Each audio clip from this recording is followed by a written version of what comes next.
That's exactly how much money was stolen from your bank account last night. No hackers cracking your passwords, no identity theft, draining your credit, no suspicious late-night charges from a vendor you've never heard of. But here's the problem. Even though the digital numbers glowing on your banking app stayed exactly the same, or maybe even went up by a few pennies, your actual purchasing power just took a hit that would make a Vegas bookie blush. You look at that screen and feel secure because the nominal balance hasn't dropped, but the reality outside that screen is telling a very different story. I know. You see that 3% interest hitting your high-yield savings account at the end of the month, and you feel like you're finally getting ahead. It feels like a small victory, but while you're celebrating that 3%, there's a silent, sprawling system churning underneath you, draining your real-world wealth at a rate closer to 15% a year. It's an invisible leak in the hull of your financial ship.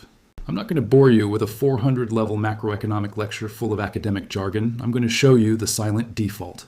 It's a sophisticated game played at the very top of the financial food chain, operating entirely out of plain sight. Once you see the cold, hard math behind it, you'll understand exactly why the world's wealthiest families are frantically moving their capital out of the traditional banking system, burying it into assets that absolutely cannot be deleted, diluted, or devalued at the push of a bureaucratic button. The experts in tailored suits on TV are constantly obsessed with whether the Federal Reserve cuts rates by a quarter point or holds steady. They debate it endlessly on split screens. That's all noise. It's designed to keep you focused on the wrong metrics. Stay with me for the next 10 minutes because I'm going to show you the one number that actually matters. Why the receipt from your grocery bill is lying to you, and exactly how to short the currency before the next inevitable wave of dilution hits your wallet. Part 1. The statistical magic show. Have you noticed that your salary went up last year? Maybe you even got a decent promotion. But you still find yourself standing in the grocery store aisle, hesitating with a package of steak in your hand, calculating whether you can really justify putting it in the cart? If you ask an academic economist, they'll confidently point to a smoothed out chart and say, relax, inflation is only running at 2% or 3%. Everything is perfectly fine, the system is stable, but that official number, it's not a measurement, it's a carefully managed performance. It is a curated illusion. Think about how the bureaucrats actually calculate it behind closed doors. The substitution trick. If beef gets too expensive and you, out of financial necessity, start buying chicken instead, the government statisticians don't record that beef became unaffordable. They just quietly swap the beef for the chicken in their imaginary basket of goods and announce, look, food prices are stable. They measure your declining standard of living and package it as an economic victory. The quality adjustment. If a new smartphone costs $300 more than it did last year, they don't record a $300 price increase. They claim that because the camera has more megapixels or the processor is marginally faster, the real price actually went down. Your bank account is still missing that extra $300, but on their spreadsheet, you got a bargain. The housing mirage. They don't use actual real-world home prices to measure housing costs. They use something called owner's equivalent rent, a highly abstract survey-based guess that has almost zero connection to the brutal reality of what a family actually pays to secure a mortgage, pay property taxes, and maintain a home in today's market. Through these mathematical sleights of hand, they turn double-digit financial pain into a gentle 2% on paper. It's gaslighting on a global scale, designed to keep the public pacified, while the currency is quietly debased. Part 2, the interest wall. So why are they doing this? It's not because the people running the system are merely incompetent. It's because they are mathematically trapped in a corner with no conventional way out. Imagine the modern state as a giant lumbering entity, holding a black card that is completely maxed out. The sovereign debt has reached such a staggering, incomprehensible scale that the total tax revenue coming in from citizens can barely cover the interest payments on what they owe. The principal is untouchable. They are just desperately treading water to pay the carrying costs.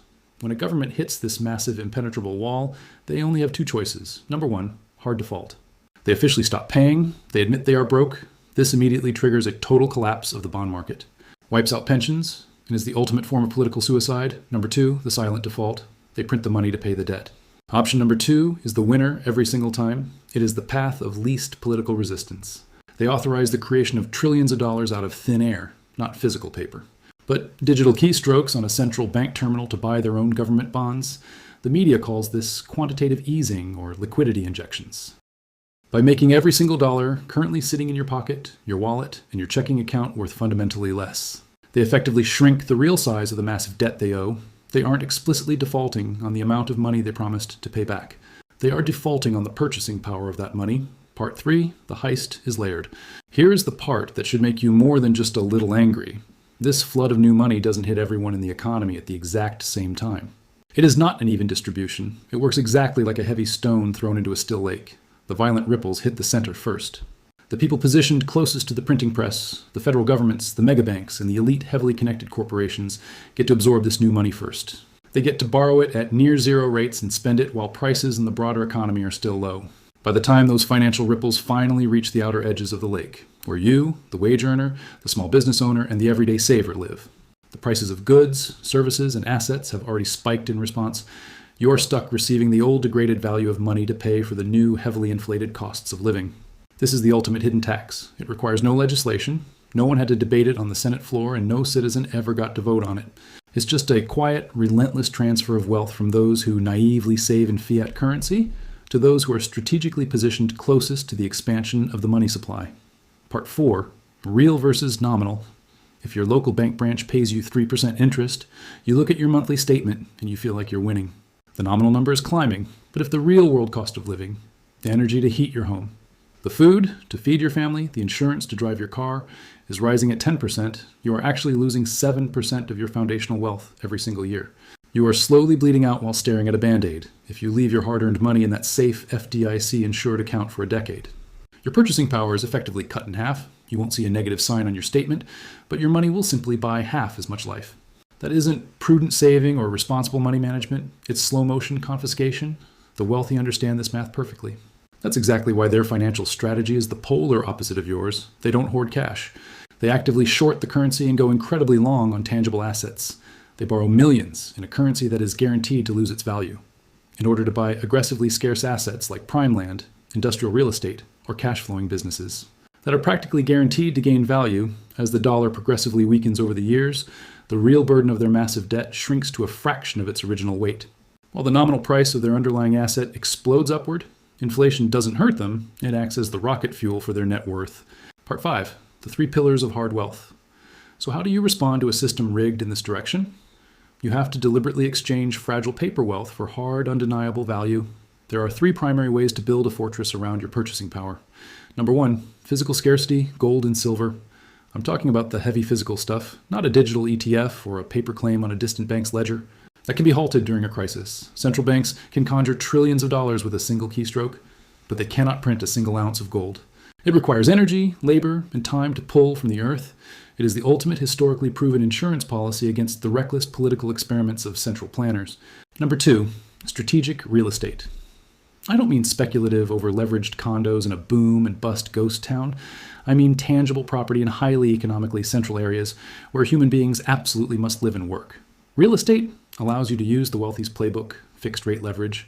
By locking in a 30-year mortgage, you're essentially placing a mathematical bet that the currency will devalue much faster than the interest on your loan accumulates. You're paying tomorrow's debt with cheaper dollars. Number 3, pricing power, equity. You need to own pieces of businesses that must exist for society to function. Energy grids, raw food production, heavy infrastructure, logistics. When severe inflation hits the supply chain, these specific companies don't just absorb the rising costs and suffer lower margins. They simply raise their prices. They seamlessly pass the inflation straight through to the end consumer, inherently protecting the value of your ownership stake. Part 6, stop measuring in dollars. Here's your homework for tonight. I want you to look at your entire financial picture completely differently starting today. Draw a hard line down the middle of a blank piece of paper. Left side, fiat exposure.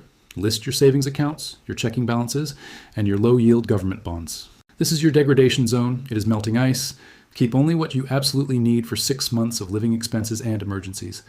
Everything else here is a liability masquerading as an asset. Right side, hard assets. List your physical metals, your real estate equity, and your shares in highly productive essential stocks. This is your protection zone. This is the fortress. Every quarter, when you review your finances, don't just look to see if the nominal dollar number went up. That is a trap. Instead, ask yourself a much harder question. Could I buy more ounces of gold or more square feet of land today than I could 3 months ago? That is the only brutally honest benchmark of your financial health. The fundamental rules of the economic game have changed completely. In a global economy, drowning in infinite debt, the printing press is the only viable exit ramp the system has left.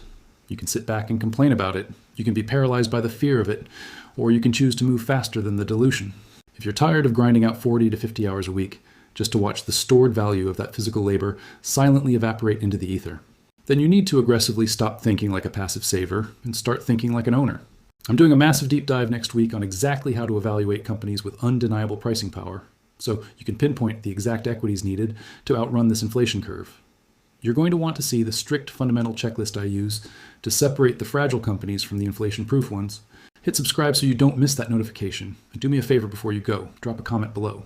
What is the one specific thing in your daily life that has seen the most insane, undeniable price jump? Is it a carton of eggs? Is it your auto insurance premium? Is it the rent on your apartment?